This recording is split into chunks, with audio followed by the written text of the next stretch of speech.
If anyone had told me the unraveling of my marriage would begin with a leather briefcase, I would have laughed. Not the belly laugh kind, no. The slow, polite chuckle you give to a stranger at a networking event. Just enough to be polite, not enough to show your teeth. But there it was. Tuesday morning. Chilly. Overcast. The kind of weather that convinces you to question every life decision, including the color of your socks. I was late. Not because I overslept. I never do. But because I'd spent the last 10 minutes looking for my lucky pin. The one with the tiny dent near the clip from when I dropped it during my first court win. I'm an attorney. I like my rituals. The pin, the coffee, the one glance at my reflection where I say, "You got this." But instead of finding the pin, I found a briefcase. Now let me pause for a moment and make something clear. I do not own a leather briefcase. I'm more of a canvas messenger bag kind of guy. That I read Vonnegut in college and still quote him type. So when I saw this sleek, high-end, monogrammed Italian leather briefcase on the kitchen counter, well, I didn't need a degree in criminal justice to know something wasn't right. It wasn't mine. It also wasn't hers. Claire, my wife, has taste. Expensive taste. But not this kind of expensive. Her things are curated, delicate, minimalist. This briefcase practically screamed, "I do laps in power and bathe in closing deals." I should have ignored it. Should have walked out the door and gone to court. But curiosity is a ruthless little whisper. So I opened it.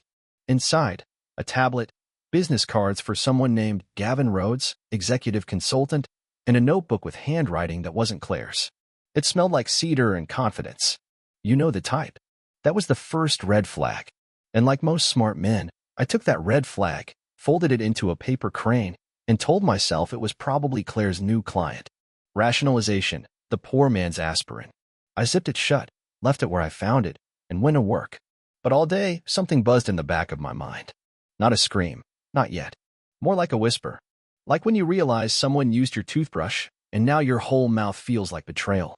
When I got home that night, the briefcase was gone. I didn't ask about it. Claire didn't mention it. She just handed me a plate of salmon and quinoa, kissed my cheek like we weren't strangers, and asked about my day. It was smooth. Too smooth. I made a joke about my opposing counsel wearing a toupee and poured us both some wine. But something in her eyes had changed. Like her laughter was on autopilot. Like she was acting in a scene and waiting for someone to yell, "Cut." I didn't ask? Not yet. Because sometimes, the smartest move in a courtroom or in a marriage is to sit back and let the other side talk themselves into a corner. And I had a feeling Claire had a whole lot of talking left to do. The following week was a masterclass in subtle paranoia. Claire went on with her routines, morning smoothies, yoga at 6 a.m., her favorite true crime podcast humming from the bathroom while she got ready. I played along like it was all perfectly normal. But when someone starts telling lies, even the truth sounds scripted. Wednesday night, I watched her pour a second glass of Sauvignon Blanc, the expensive one we usually save for anniversaries. She said she felt like celebrating. I asked, "Celebrating what?" She paused. Just a second. But a second too long. "Oh, you know," she smiled. "The Peterson account finally closed. Gavin helped me pitch it on Monday."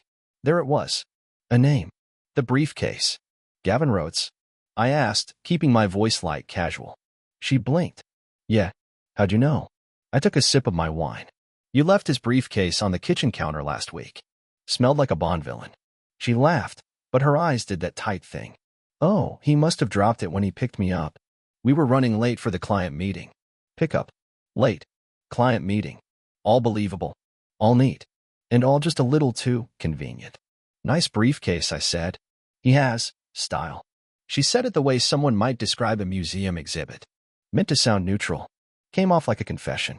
I nodded, made a joke about needing a raise so I could afford something that nice, and dropped it. But my brain didn't. Because here's the thing. In chess, good players think 2 moves ahead. Great players? They think 5. And I'd just seen my queen move diagonally across the board, closer to a piece that didn't belong to me. The next day, I left work early. Said I had a deposition in Santa Clarita. I didn't.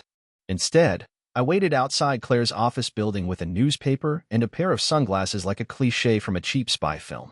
I told myself I was being ridiculous, that I was overthinking.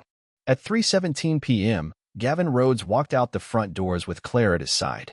She was laughing. Not the chuckle she gives me after one of my dry legal punts. No, this laugh was full body, real, head thrown back. The kind of laugh you give someone when you want them to think they're the most interesting man alive. He held the door for her, touched the small of her back. Barely, lightly, but I noticed. They walked to his car. A black BMW. 7 Series. Predictable. He opened the door for her. She got in. He walked around the front, climbed into the driver's seat, and they drove off. I sat there for 10 more minutes, watching my reflection in the windshield. I didn't cry. I didn't scream. I didn't punch the steering wheel like they do in the movies. I just exhaled slowly and thought, all right, now we're playing for keeps. Because what Claire didn't know, and what Gavin Rhodes would soon learn, is that I don't play to win. I play to end the game. It was Claire's birthday the night I found out for sure. I'd planned a small dinner, nothing flashy, just a few close friends, good food, her favorite wine, and one of those overpriced cakes with gold flakes on top. I even left work early to set up the place, lit candles and everything. Real husband of the year stuff. She walked in 20 minutes late, hair too perfect, lipstick just a shade too bold for a casual Thursday night. She kissed my cheek like it was a task on a to-do list. Her phone buzzed twice in the first 5 minutes. She didn't check it once. That's how I knew. She already knew who it was. And she didn't want me to. We did the whole song and dance, cut the cake, opened gifts, awkward toasts. Her laugh was hollow. Her thank yous, robotic. The kind of performance that gets a standing ovation from the blind. Later that night, after everyone had left and Claire was in the shower, I opened my laptop. No more second-guessing. No more maybe this is nothing. You see, I'm an attorney, but before that, I was a broke law student with a roommate who taught me how to install surveillance software the way other guys teach you beer pong. His name was Rocco. Great with tech. Terrible at paying rent. Anyway, I'd put a keystroke tracker on Claire's laptop about 2 weeks prior.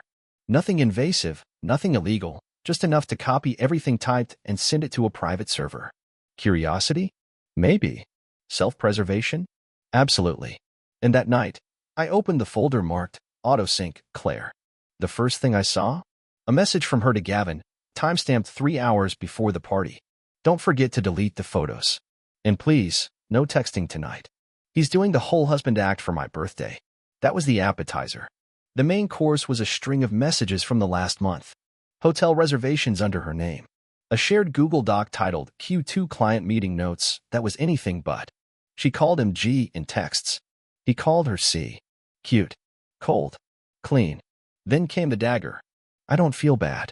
Logan's a good man, but you make me feel alive again. I sat back in my chair. Alive again. That's what they always say, right? Like the marriage was a coma and the affair was a defibrillator. She came out of the shower in her robe, towel wrapped around her hair, humming like someone who didn't just blow up a 10-year marriage. How's the cake? She asked, drying her ears. I looked at her. Really looked. Not the way a man looks at his wife, but the way a chess player looks at a queen who's wandered too far from her king.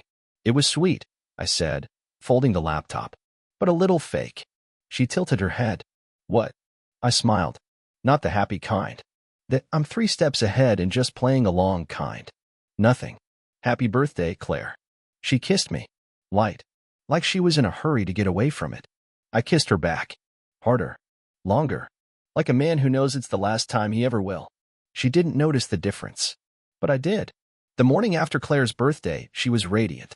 You know that glow people get when they think they've gotten away with something? Like a magician who slipped the coin into his sleeve and thinks no one saw it. That was her. She hummed while buttering toast.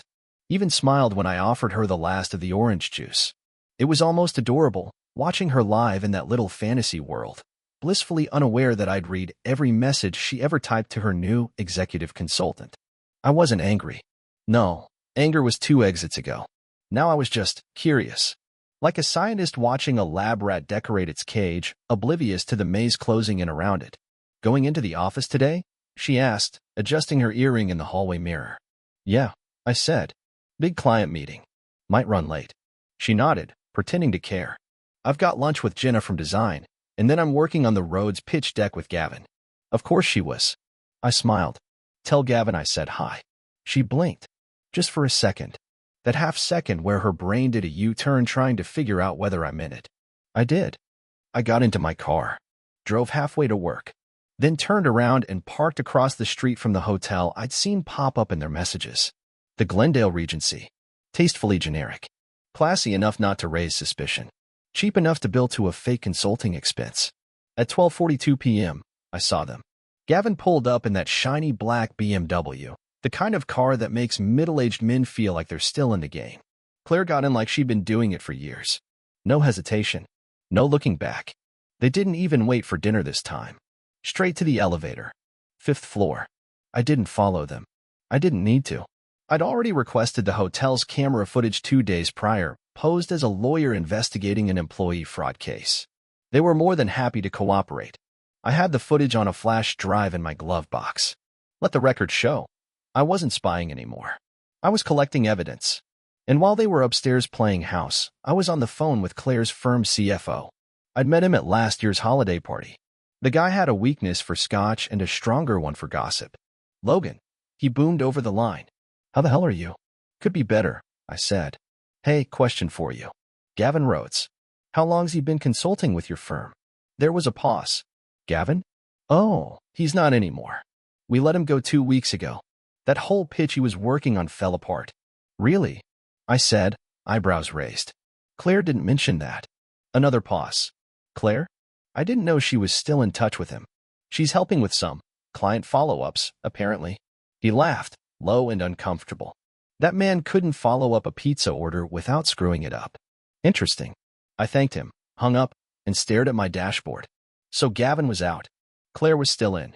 And somewhere between ego and infidelity, she started sneaking around with a man who no longer had a reason to be near her professionally. That opened a new door. See, affairs are messy. But affairs with someone whose value to your company is zero? That's a liability. Especially if the affair results in poor judgment. Especially if the client pitch Gavin botched could be traced back to Claire. And that's exactly what I was going to make happen. That afternoon, I created an anonymous email account. Drafted a clean, professional message. Attached a few photos from the hotel surveillance. Nothing scandalous, just damning enough. Claire and Gavin entering together. Same timestamp. Frequent visits. Patterns. Then I forwarded it to HR. No signature. No trace. Just a friendly tip from a concerned internal stakeholder. The next morning, Claire was quiet. Coffee untouched. Phone face down. Hair a little less perfect. She barely looked at me as I walked into the kitchen. You okay? I asked, feigning concern. She looked up, blinked. Yeah, just stressful day ahead. I nodded, sipping from my mug. Anything you want to talk about? Her smile was too tight. No, not really. Right. That was the thing about secrets. When you think you're the only one holding them, they make you feel powerful. But when someone else already knows, they become dead weight. I kissed her on the forehead. You'll be fine. She left 5 minutes later. Said she had a meeting with HR. I nodded.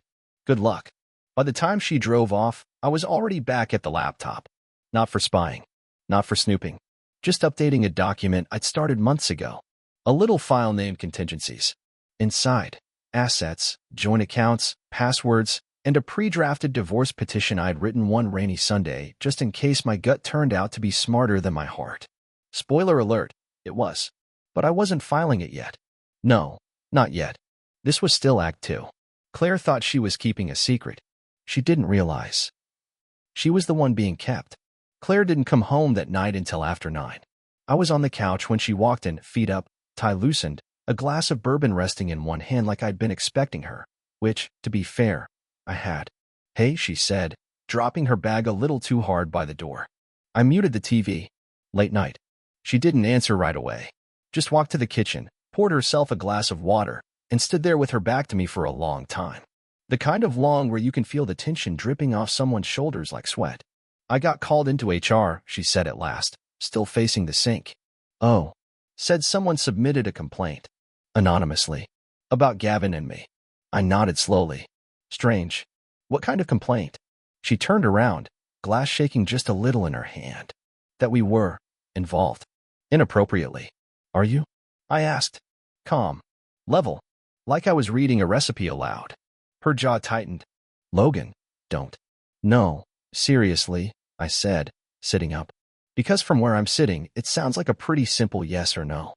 Claire stared at me, then placed the glass on the counter with care, like she was afraid it might shatter if she moved too fast. It's complicated, she whispered. There it was. The phrase cheaters love more than air. I stood up, walked over, leaned against the counter just across from her. Complicated how? She opened her mouth, closed it, then looked away. We were working together. And things blurred. He was charming. And I felt she stopped, searching for a word that wouldn't make her sound like a cliché. She didn't find one. You felt alive again, I offered. She blinked. How did you? He makes you feel alive. I read the messages. Her lips parted in a stunned little gasp. Then came the classic. You went through my phone? No, I said, folding my arms. I went through the truth. There's a difference. She sank into one of the bar stools. It wasn't serious. It just happened. I didn't plan it. Another line from the infidelity handbook. Claire, I said, slowly. You don't just fall into someone's hotel room by accident. This wasn't a trip over the carpet. This was choreography. She didn't cry. She was too composed for that. But I could see the weight starting to hit her, like she'd expected to win the argument before it even began, and now she was playing from behind. I didn't think you'd find out, she said quietly. That was the closest thing to honesty I'd heard all night. You mean you didn't think I was paying attention? I corrected. You thought I'd be too busy, too trusting, too married to the idea of US to notice the cracks. I didn't want to hurt you. You just didn't want to get caught. We sat in silence for a while. The clock ticked behind us like a metronome for broken trust. Then she looked up at me, hopeful. Can we fix this? I almost laughed. Almost. Claire, you weren't just cheating on me, I said. You were rehearsing a new life. I was just the understudy holding your cue cards. She flinched. Finally. So what happens now? Now. I tilted my head. Now you go upstairs. You sleep in the guest room. You wake up tomorrow. And you wait. For what? For whatever I decide to do next. She wanted to argue. I could see it in her clenched fists and trembling lip. But she didn't. She nodded, stood, and walked up the stairs slower than usual, like each step was heavier than the last. The next morning, I was already dressed when she came down. Eyes red. Face pale. No makeup. Just the raw version of a woman who finally saw the iceberg. I handed her a document. She froze. What's this? A revised prenup, I said. You'll notice there's a clause for infidelity. I'd recommend signing it before things get more public. Her hand shook as she scanned the pages. You're divorcing me? Not yet, I said. But I'm giving you a choice. She stared. A choice. I nodded. You sign this. You leave quietly. You walk away with the apartment, your car, and your dignity mostly intact. Or I go nuclear, I said, sipping my coffee. Your affair becomes common knowledge at the firm. The ethics board gets a call. HR gets more footage. And your professional life crumbles before your social one does. Her mouth opened, then shut. She knew I wasn't bluffing. You already sent the complaint, she whispered. I met her eyes. That was just the warning shot. She looked down at the document. I saw her pride wrestling with panic. But pride was already on the ropes. And panic? Panic had gloves on. She signed. I took the paper, placed it in my briefcase, and stood up. Don't worry, I said, grabbing my coat. I won't ruin you. Not yet. She blinked. Then why, you? Because I want you to spend the rest of your life wondering when I will. Then I walked out the door and let the silence close behind me. There's something oddly satisfying about watching a man trip over a ladder you never told him you moved. That was Gavin Rhodes. He had the look of a guy who thought every door opened just because he smiled at it hard enough. Perfect jaw, smug walk, the kind of handshake that's more about dominance than greeting. You know the type. A man so used to getting away with things that he assumes consequence is a myth. So I introduced him to reality. Subtly, of course. It started with the resume. See, Gavin had padded his credentials. Claimed he worked on a Fortune 500 brand's rebranding campaign. Only the agency he listed hadn't heard of him. He'd exaggerated leadership roles, lied about client retention numbers. All harmless if no one checked. Unfortunately for Gavin, I checked. Correction, I had someone check. A buddy of mine in corporate compliance owed me a favor. We went to law school together. I sent him Gavin's resume with a casual, "Can you vet this guy?" Thinking of hiring him. It was just enough to make the engine run. By the end of the week, word had leaked that Gavin had credibility issues. Not directly from me, of course. But gossip is funny that way. You only need to give it a breadcrumb, and it bakes its own loaf. 3 days later, Gavin's name was quietly removed from the firm's external consultants page. Claire didn't mention it, which meant she either didn't know, or was too embarrassed to admit she'd bet on a counterfeit. Either way, the first domino had fallen. But I wasn't finished with Gavin. I had one more card to play, and it involved a breakfast meeting. A mutual acquaintance, one of Claire's firm's top clients, owed me a favor. I helped his son dodge a nasty litigation a couple years back. He invited me to breakfast. Gavin, conveniently, had been pushing hard to get his business. Over coffee and pancakes, I laid out Gavin's portfolio. Then I slid over the real story. You didn't hear it from me, I said, casually sipping my drink, but let's just say he's not a guy you want representing your brand. The man's built more illusions than campaigns. By the end of breakfast, Gavin's name was off the table for that deal, and probably every other in that circle. You don't need to assassinate a reputation. You just need to nudge it toward the window and let gravity finish the job. That afternoon, I got a text from Claire. Did you do something to Gavin? I didn't answer. Let her stew. The silence was more honest than any lie I could have spun. 2 hours later, she called. I didn't pick up. She sent another message. Please. I don't know what's going on. Oh, Claire. You do. You just don't want to admit you played the game with someone better at it than you. By Friday, Gavin called me. Yes, called me. It was the most satisfying unknown number I've ever answered. Logan, he said, already annoyed. Gavin, I replied, as if we were old pals sharing a beer. I don't know what you think you're doing, but... Gavin, I cut in, calmly. Let me save you some time. You got careless. You poked a bear you assumed was asleep. And now the forest doesn't want you around. You can't prove anything, he hissed. Prove what? That you manipulated my wife? Or that you lied to half the industry about who you are? I laughed, just lightly. See, Gavin, I don't need to prove anything. I just need people to believe the question is worth asking. Silence. Then he muttered something I'm sure he thought sounded tough. I ended the call with one sentence. Don't call Claire again. Not unless you want screenshots of every message forwarded to your next employer. Click. And that was that. Gavin Rhodes, executive consultant, career flirt, and professional fraud, gone. I didn't need to torch him. I just turned off the spotlight and let the darkness do its job. Claire didn't speak to me for a few days after that. Not out of defiance, no. Out of dread. You see, she thought betrayal was an event. I knew better. Betrayal is a process. And so is payback. Over the next few weeks, I began rearranging my life. Quietly. Deliberately. I split our finances, legally, surgically. My name came off shared accounts. I transferred my savings into a trust. Closed our joint credit cards. Filed a change of address request for all my sensitive mail. Claire still slept under the illusion that we were in limbo. But I wasn't waiting. I was building an exit so clean, so final, it would feel like I had never been there to begin with. In the meantime, I let Claire twist in her own web. Her friends grew quiet. Her coworkers, colder. Her inbox? Radioactive. I wasn't yelling. I wasn't slamming doors. I was simply absent. Emotionally. Strategically. Because Claire's worst nightmare wasn't losing me. It was realizing I'd already left and she hadn't noticed until the lights were off and the applause had faded. One night, maybe 2 weeks later, she stood in the kitchen with a glass of wine she didn't even sip. I don't know who you are anymore, she said. I looked at her and smiled. That's funny, I replied, because I finally do. She didn't speak. Just stood there, watching the man she thought would break. But I wasn't broken. I was focused. And she hadn't even seen the final move yet. By the time Claire realized the floor beneath her was shifting, the foundation had already cracked. The silence at work grew thicker. Her team stopped CCing her on updates. The assistant she used to snap at for double-booking meetings had quietly been reassigned. She asked me one night, cautiously, do you think they know?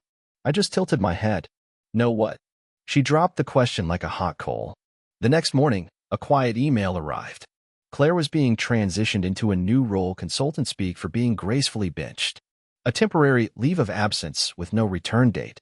Suddenly, her phone wasn't buzzing during dinner. She wasn't getting calls from upper management. Her laptop stayed closed. She paced the house like a ghost, untethered, unneeded. And I stayed polite, helpful, emotionally unavailable. She caught me one evening packing an overnight bag. Where are you going? My brother's, I said. Just need a little space. You're leaving me? Her voice cracked like a teenager caught in a lie. Claire, I said, zipping up the bag. You left a long time ago.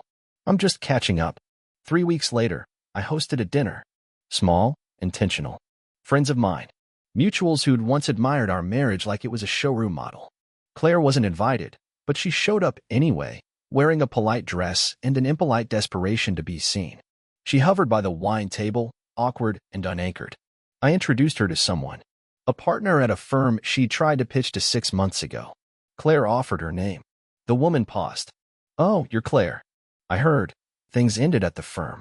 That's unfortunate." Claire smiled. Thin. Hollow. "Yes, just a little restructuring."